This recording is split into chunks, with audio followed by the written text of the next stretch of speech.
when you're going to sleep at night, the Prophet ﷺ said, in those moments, an angel comes to you and says, "Ikhtim bi khair, ikhtim bi khair, ikhtim bi khair." End your night well, end your night well, end your night well. And then a devil comes and says, end your night in evil, end your night in evil, end your night in evil. End it with a bad word, end it with a bad sight, end it with a bad exchange, end it with something evil, because our actions are judged by their endings.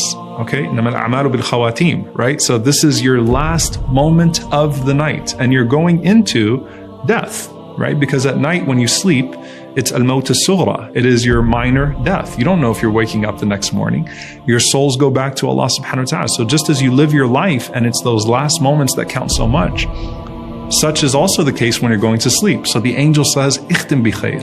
End your night with dhikr, end your night with the remembrance of Allah, end your night with some Quran, end your night with those good things, not those things that are bad.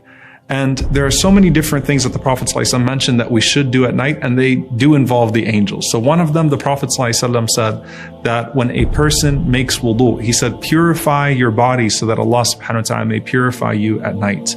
For when a person goes to sleep in a state of wudu, Allah subhanahu wa ta'ala sends an angel that spends the entire night at your head. And that angel says, Allahumma ighfir li abdika kama bata tahira. Oh Allah, forgive your servant as he went to sleep in a state of wudu. Oh Allah, forgive your servant as he went to sleep in a state of purification. And he keeps on making dua for your forgiveness throughout the entire night, just because you took those moments to make wudu, you took those moments to wash yourself and purify your body before you went to sleep. The Prophet ﷺ also mentioned Ayatul Kursi.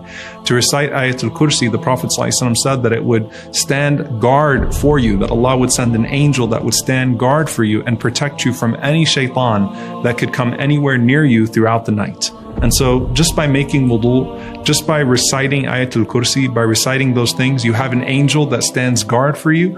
You have an angel that seeks forgiveness for you throughout the night.